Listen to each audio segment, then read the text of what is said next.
Years ago, my uncle owned a funeral home, and I got a summer job, working part-time in the crematorium. It wasn't a lot of fun, but it certainly paid well. And being a poor student, I definitely needed the money. Dealing with dead bodies was very creepy at first, but after a few days, you kind of get used to it. Kind of. So one morning, I was sweeping the floor of the crematorium when a black hearse pulled up in the parking lot outside. A man in a black suit stepped out, and my uncle went over to talk to him. After a while, he called me over and told me to help him carry the coffin into the crematorium.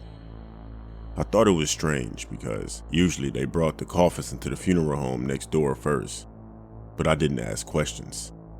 We set the coffin down on the ground, and my uncle went over to prepare the oven for cremation. For a few minutes, I was left alone with the man in the black suit. There was an awkward silence. I didn't know what to say.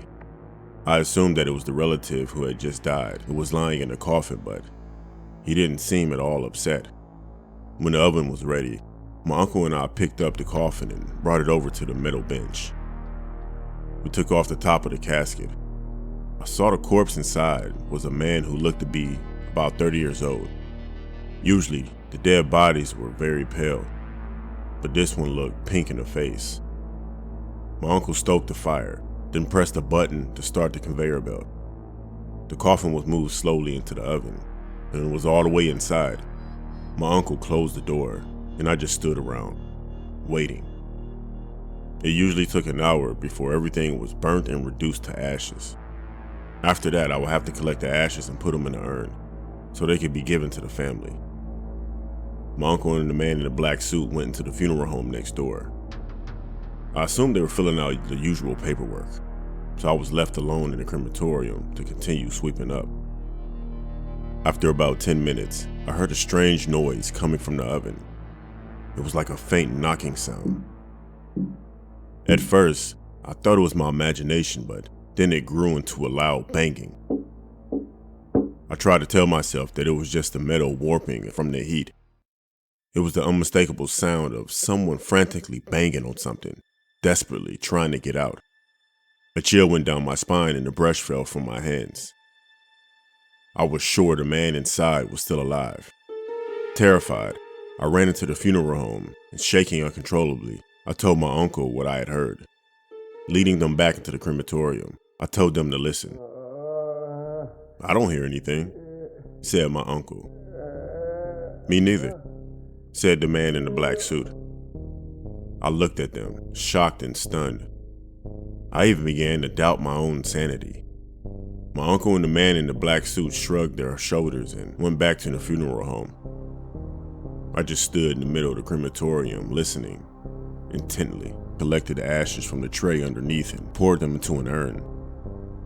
The man took it and, with a broad smile on his face, he got back into his car and drove away. I have nightmares about that hideous banging sound I heard coming from inside the oven.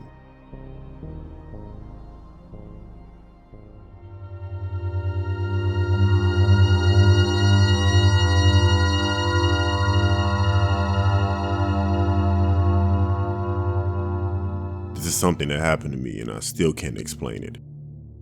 I lived in Japan for 2 years, way out in the island of Kyushu, in a really rural town.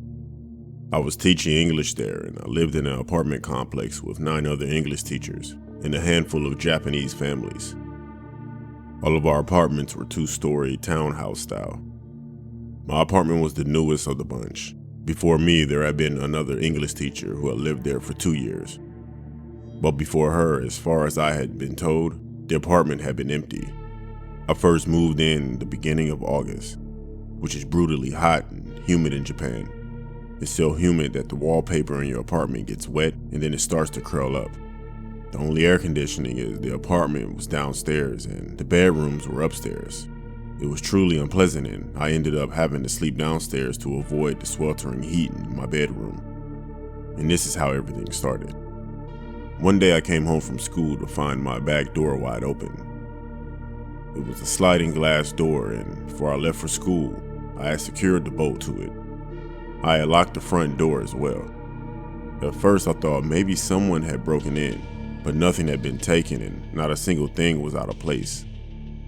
One of my neighbors came over and looked everywhere with me, but we found nothing strange.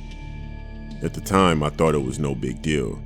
Probably just some curious Japanese kids who thought it would be fun to break in and look at the foreigner's house.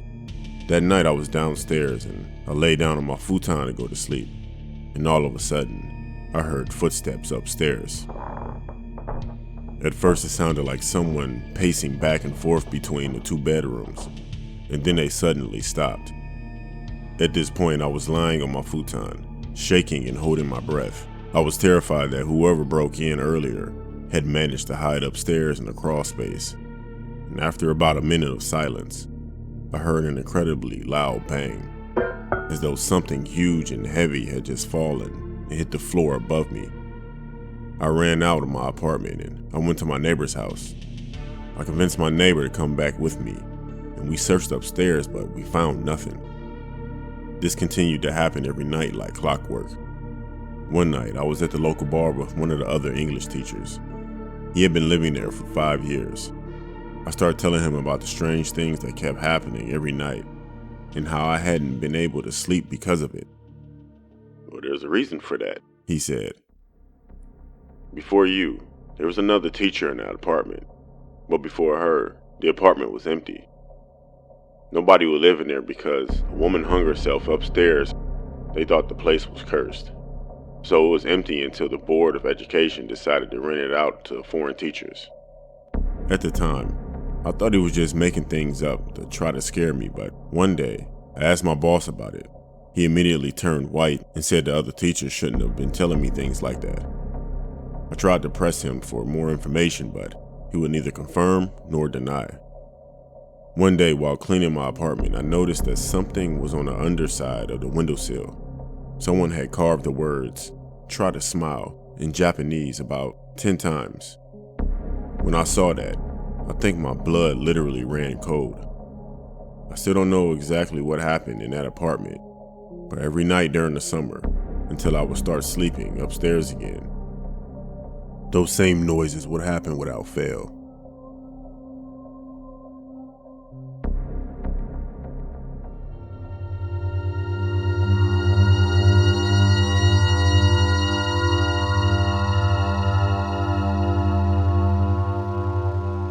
I grew up in a very small town in Montana, and during the summer, my brother and I would sometimes sell lemonade by the side of the road.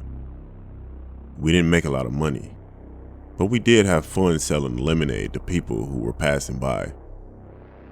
So one hot afternoon, my brother and I were standing at our lemonade stand when we noticed an old rusty car pass us maybe 2 or 3 times. At the time, it struck me as a little creepy. Eventually, the car slowed down and stopped right in front of the stand. There was a woman in the passenger seat, and as she rolled her window down, I saw that she was really skinny with gray hair that was stained and sickly yellow hue from too much smoking. I couldn't see the man who was driving very well because he never looked at me. He just stared straight ahead. Both of them seemed very odd, and their clothes were old and dirty. "You boys out here selling lemonade all by yourselves?" said the old woman. "Yeah, my mom lets us," I replied. "Is your mom home?" she asked. "Yeah, she's in the house," I said. The woman turned and looked at the man who was driving. He nodded, still staring straight ahead. The woman turned back to me and said, "Okay, I'll have a lemonade then." I told her it was 25 cents, and then I poured her a glass.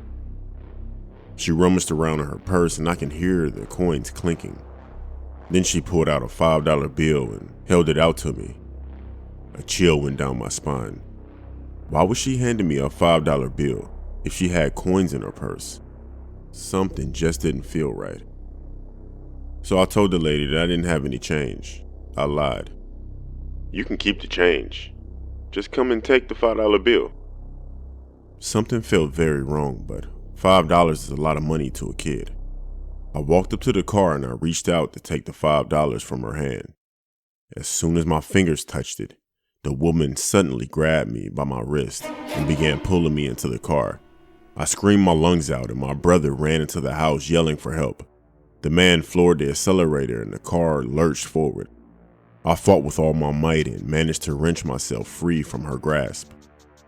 The car stopped and the man got out, but I was already running for my life. My brother was pounding on the door screaming. My mother rushed out and I turned just in time to see the rusty old car speeding away. We told my mom what had happened and she called the police. When my brother and I calmed down, we went back to the lemonade stand and there was a $5 bill lying on the ground. We packed up the lemonade stand and put it away for good, never to sell lemonade again. Hell no.